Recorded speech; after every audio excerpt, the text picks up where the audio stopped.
Fernando Ortiz, Contrapunteo cubano del tabaco y el azúcar. El contrapunteo cubano del tabaco y el azúcar es un ensayo.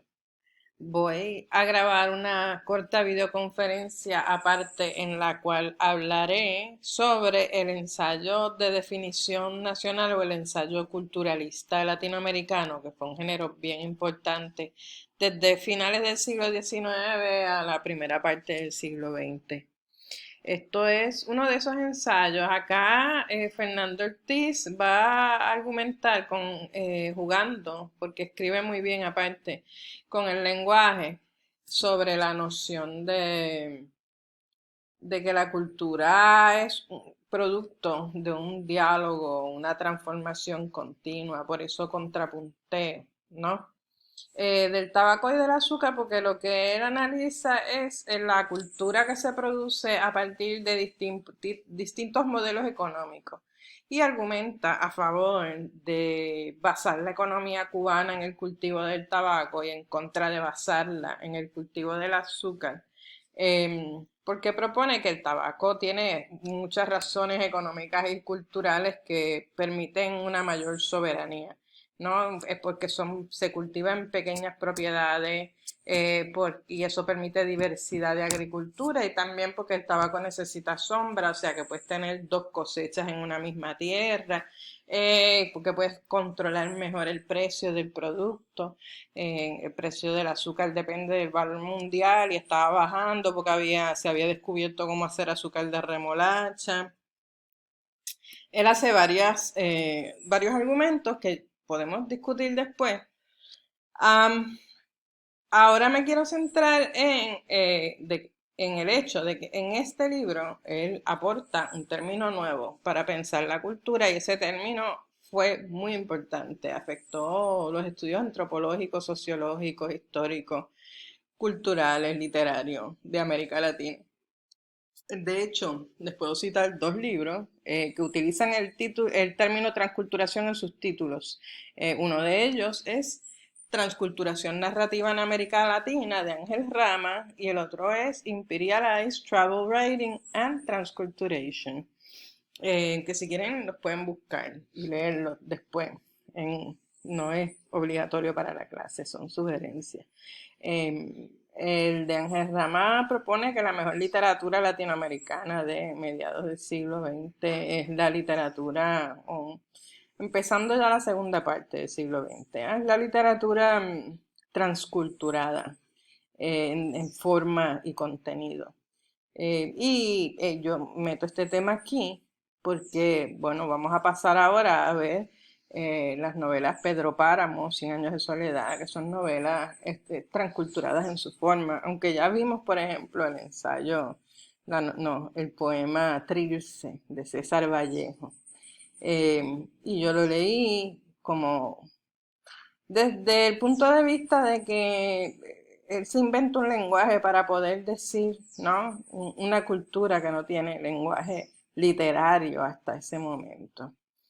Estoy pasando las páginas aquí porque a mí me gusta asignar, a ver, los libros enteros, aunque de ellos a veces nos centramos en mirar pedacitos, porque yo quiero que ustedes sepan de dónde salen los pedacitos que leemos, ¿no? Entonces, a veces escriben en sus ensayos. Fernando Ortiz escribió una lectura que, bueno, yo les asigno una lectura, pero él escribió un ensayo y ese ensayo está compuesto de tres partes. La primera parte son las introducciones, la segunda parte es el ensayo propiamente y la tercera parte son los apéndices o capítulos suplementarios, es como los llama Malinowski, ¿no? Fernando Ortiz.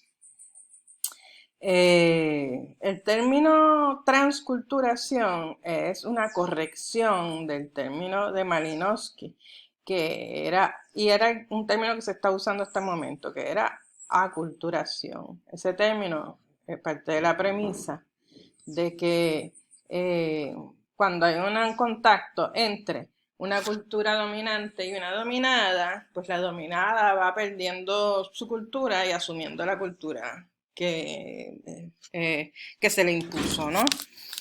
Aquí va a empezar, ¿ves? Aquí termina la parte de los prologuitos y empieza. No, este es el segundo prólogo lo que empieza, que está en itálica. Este es el de prólogo de Malinowski.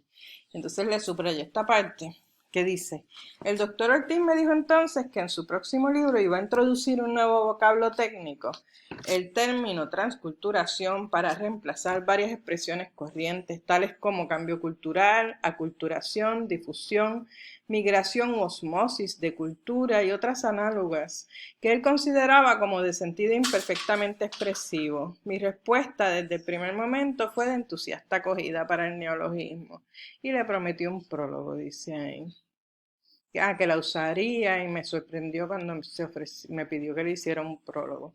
Está chévere. Malinowski, pues era un antropólogo muy importante que trabajaba en la Universidad de Yale.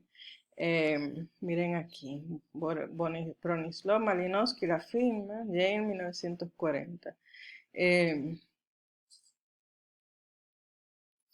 Y aquí empieza el ensayo, que no voy a discutir en este videíto, porque en este videíto quiero dedicarme a que veamos dónde él define el término transculturación en sí, ¿no?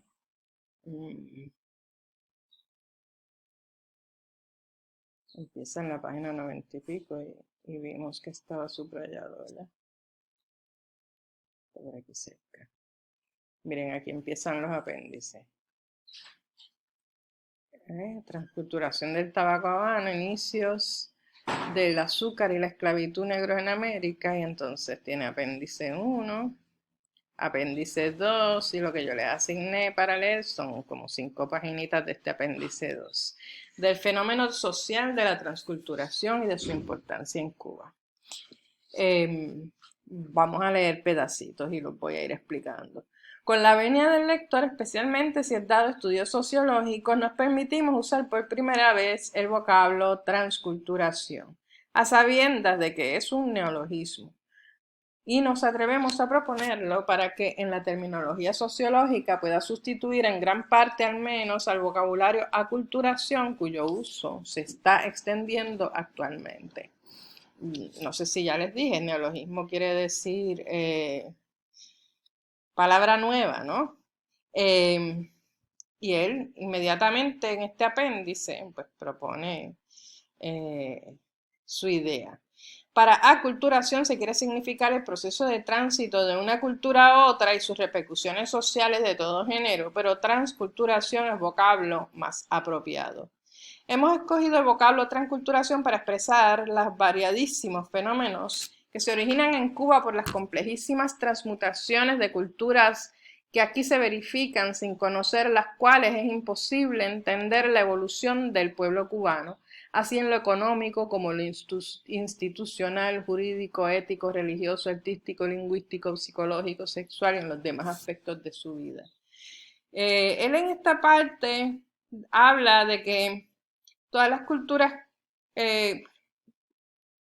Cuba está hecha de culturas transplantadas, o sea, todas las culturas que interaccionan para formar la cultura cubana vienen de otra parte. Porque va a hablar de los indígenas que había en Cuba en su momento y dice que los siboneyes, míralo acá,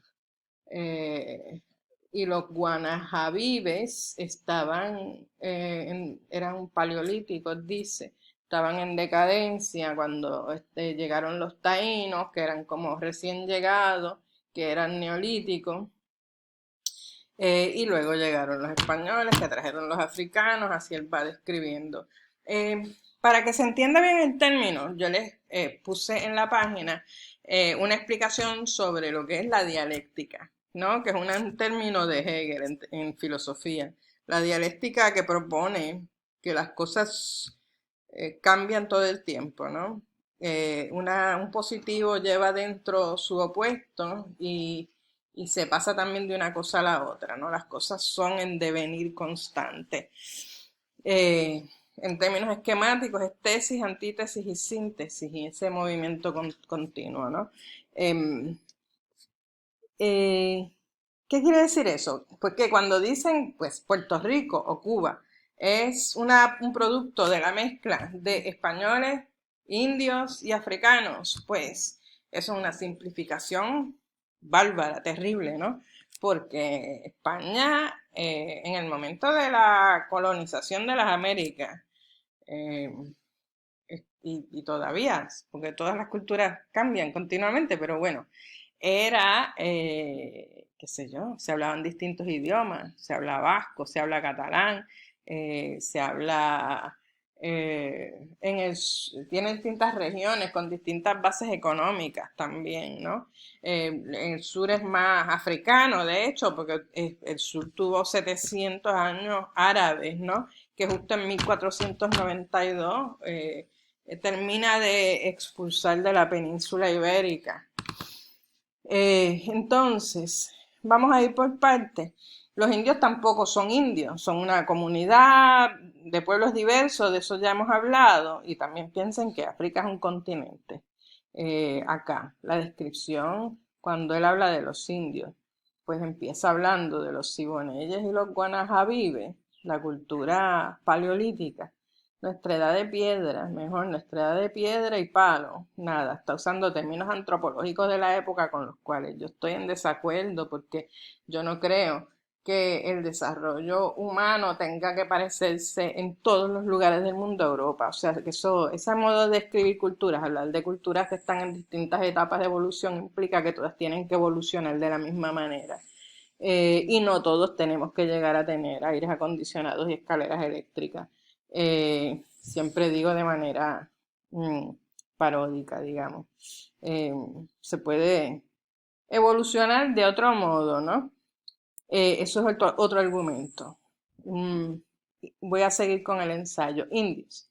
Después la cultura de los indios taínos, que eran neolíticos, edad de piedra, con pulimiento de madera labrada, ya con los taínos, llega la agricultura, la sedentariedad, la abundancia, el cacique y el sacerdote, y llegan por conquista e imponen la transculturación, los siboneyes pasan a siervos naborias o huyen a las serranías y selvas, a los cibaos y caunaos, luego un huracán de culturas, Europa, llegaron juntos y en tropel el hierro, la pólvora, el caballo, el toro, la rueda, la vela, la brújula, la moneda, el salario, la letra, la imprenta, el libro, el señor, el rey, la iglesia, el banquero.